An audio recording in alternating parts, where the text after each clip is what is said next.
പരിജ്ഞാനത്തിന്റെ, ദൈവത്തിന്റെ അറിവ്, ഈ ലോകത്തിൽ ജനങ്ങൾക്ക് വേണ്ടി, ദൈവമക്കൾക്ക് വേണ്ടി ദൈവം എന്ത് ചെയ്യുമെന്നുള്ള ആ അറിവിന്റെ വാസന ഇവിടുന്ന് വെളിപ്പെടുത്തുകയാണ്.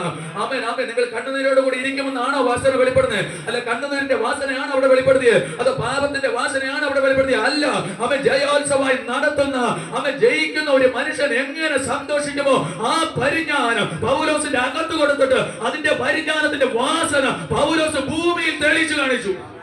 ഹല്ലേലൂയ. ആമേൻ, ആമേൻ. മനസ്സിലാകുന്നോ?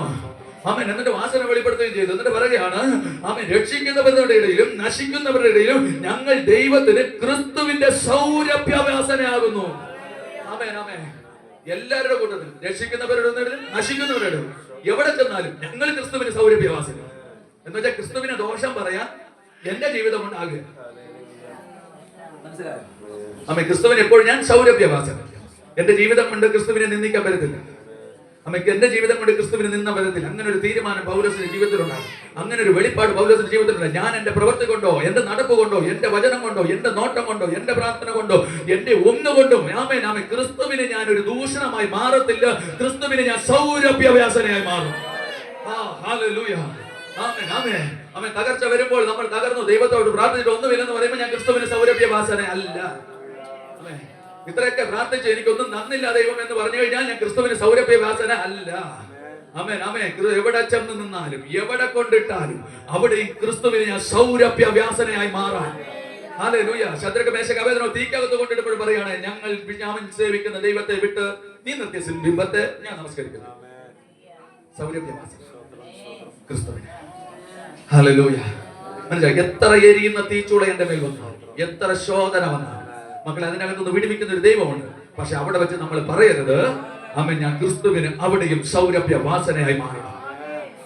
ആമേൻ. ഹല്ലേലൂയ. സിംഹത്തിന്റെ കൂട്ടിലിടുമ്പോഴും ദാവീദിന് പോയി ദാനിയേലിന് ഒരു പേടിയില്ല. എന്റെ ദൈവം എന്നെ രക്ഷിക്കും. ആമേൻ. രാജാവ് ചോദിക്കുക, ദാവീദേ, ദാനിയേലേ, ആമേൻ, നിന്റെ ദൈവം നിന്നെ രക്ഷിച്ചോ? അപ്പൊ ദാനിയേലിന്റെ മറുപടി, ഞാൻ വീഴുന്നതിന് മുമ്പേ സിംഹത്തിന്റെ വായ ദൈവം. എന്താ മക്കളെ ഇതൊക്കെ നോക്കുന്നു? നമ്മുടെ ദൈവത്തിന്റെ ഓരോ പ്രവൃത്തി നോക്കാം.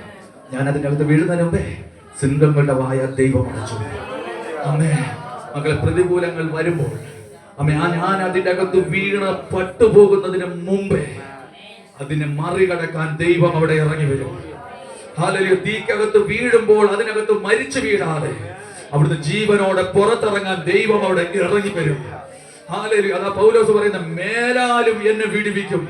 ഒരു പ്രതികൂലത്തിൽ നിന്ന് മാത്രമല്ല, എന്തൊക്കെ വന്നാലും അതിന്റെ അകത്തുനിന്നൊക്കെ എന്നെ വിടുവിക്കും. അതുകൊണ്ട് ഞാൻ ചെല്ലുന്നതൊക്കെ ക്രിസ്തുവിന് ഞാൻ സൗരഭ്യവാസനയാണ്. അതൊരു ആനന്ദകരമായ വാക്കാണ്. ഹല്ലേലൂയ. അമ്മ, ഞാനൊരു കാര്യം പറയാം മക്കളെ, നമ്മൾ നല്ല മുഷിഞ്ഞ വസ്ത്രം ഇട്ട് അമ്മ വിശർപ്പ് നാറി ഒരടുത്ത് ചെന്ന് കഴിഞ്ഞാൽ നമുക്ക് സൗരഭ്യവാസനയാണോ, നാറ്റമാണോ, മണമാണോ? നാറ്റം. ഹല്ലേലൂയ. അപ്പൊ നല്ല നല്ല കുളിച്ച് നല്ല ഫ്രഷ് ആയി പൗഡറൊക്കെ ഇട്ട് സ്പ്രേ ഒക്കെ അടിച്ചു പോവുകയാണെങ്കിലോ നമ്മൾ ആര് പോയാലും നമ്മൾ സ്പ്രേ കൊള്ളാം. നല്ലൊരു വസ്ത്രം ഇട്ടിട്ട് പോയി എല്ലാവരുടെയും കണ്ണാരുടെ മേലായിരിക്കും. നല്ല വസ്ത്രം ഇട്ട് പോകണം. എവിടുന്നാണോ? പ്രത്യേകിച്ച് സൗകര്യമാര് പോകുന്ന കടകളിലേക്ക് ഇങ്ങനെ തല, എന്റെ കുടുംബത്തിന്റെ കാര്യം സൗകര്യം എല്ലാവരും കാണുക ഇല്ലേ? റോട്ടിൽ കൂടെ പോകുമ്പോഴത്തേക്ക് കട കണ്ടു ഇങ്ങനെ പിന്നെ പരിക്കോടിക്കാനും പറ്റിയല്ലേ?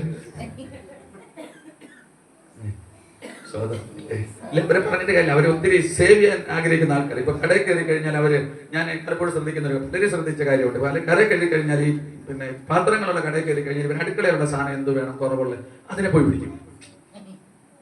അവർക്ക് അതറിയാം, അവർക്ക് ആവശ്യമുള്ള ആവശ്യക്കാരല്ല ആവശ്യം. വീട്ടിനകത്ത് എന്ത് വേണം അതിനവർ കയറി പിടിക്കും. വേറൊന്നുമല്ല അവർക്ക് ആവശ്യമാണ്.